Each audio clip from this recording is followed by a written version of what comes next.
سرکاری اعداد و شمار کے مطابق مالی سال 2025 کے دوران مہنگائی کی شرح بجٹ میں مقرر ہدف سے کم رہی، لیکن بے روزگاری اور کم آمدن کے باعث عوام کے لیے مہنگا سال ہی رہا۔ سال کے آغاز میں مہنگائی بڑھنے کی شرح 11% سے کم ہو کر اپریل تک 0.3% پر آ گئی، لیکن اشیاء ضروریہ کے نرخوں میں کمی نہ ہو سکی۔ رواں مالی سال کے دوران مہنگائی عوام پر کیسے گزری، اسلام آباد سے فوزیہ علی کی رپورٹ دیکھیں گے۔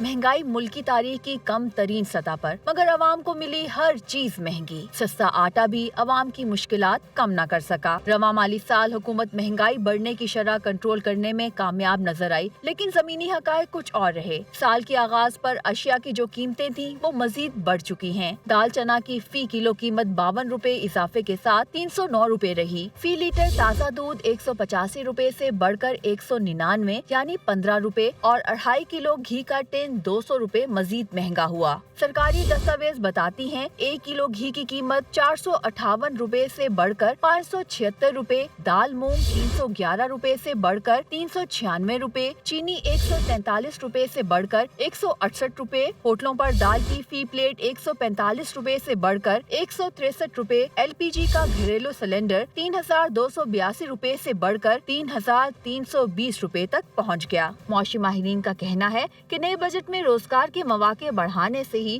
عوام کو حقیقی ریلیف فراہم کرنا ممکن ہو سکے گا۔ اشیاء کی قیمتیں بھی کم نہیں ہوئی ہیں، تھوڑی سٹیبل ہو گئی ہیں، ان کے بڑھنے کی رفتار کم ہو گئی، لیکن وہ آج بھی پیک پہ ہیں، ہائی لیول پہ فکس ہو گئی ہوئی ہیں۔ اب جو روزگار کے مواقع ہیں وہ گورنمنٹ کو جو ہے نا وہ پروڈیوس کرنا ہوں گے تاکہ لوگوں کی جو آمدن ہے وہ بڑھ سکے۔ اسی طرح جو دوسرا ہے وہ جو ہولڈنگ ہے، ہمیں جو ناجائز منافع خوری ہے اس کو دیکھنا ہوگا اگلے سال۔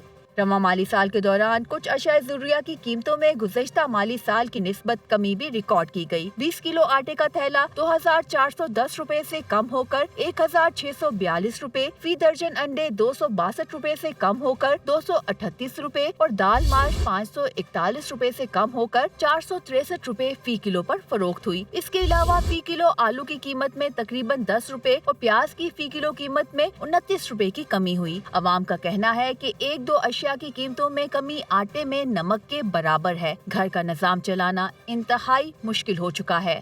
جب ہم لوگ گروسری کرنے جاتے ہیں، شاپنگ کرنے جاتے ہیں یا پھر کپڑے وغیرہ خریدنے جاتے ہیں تو ہمیں تو ڈبل نہیں بلکہ ٹرپل جو ہے مہنگائی نظر آ رہی ہے۔ تو ایک غریب انسان کے لیے تو بالکل بھی یہ پاسبل نہیں ہے کہ وہ اتنا افورڈ کر سکے۔ پہلے سے ایسا لگتا تھا کہ مہنگائی کم ہوگی، لیکن ایسی بات نہیں، مہنگائی اور زیادہ بڑھ گئی اور ایک عام آدمی کے لیے یہ چیزیں لینا بہت مشکل ہو گیا۔ ہر چیز ہی بہت مہنگی ہو گئی ہے۔ آپ نے کپڑے لینے جانا ہے، جوتے لینے جانا ہے، اس کے ریٹس اتنے ہائی ہیں کہ آپ لے نہیں سکتے۔ انفلیشن ریٹ کی جو افیکٹ ہوتے ہیں کنزیومر کے اوپر وہ نہیں ہو، کیونکہ اگر ہم دیکھیں کہ مارکیٹ کے اندر ایک دال چاول چینی اس کی پرائسز دیکھیں نا تو اس کی اس طرح ہی انکریز ہی ہے، تو اس سے کوئی عام کنزیومر کو کوئی فائدہ نہیں ہو رہا۔ IMF کے مطابق غربت کی شرح تقریباً 22% اور بے روزگاری کی شرح 8% ہے۔ معاشی ماہرین جہاں موجودہ معاشی صورتحال سے پریشان ہیں، وہاں آئندہ مالی سال میں معاشی صورتحال میں استحکام کے لیے پر امید بھی ہیں۔ رواں مالی سال مہنگائی کی شرح میں کمی واقع ہوئی ہے، تاہم عوام کا یہ کہنا ہے کہ یہ کمی صرف نمبر گیم کی حد تک ہی محدود ہے، حقیقی معنوں میں عوام کو کوئی ریلیف نہیں ملا۔ کیمرامین کامران شوکت کے ساتھ فوزیہ علی، دنیا نیوز، اسلام آباد۔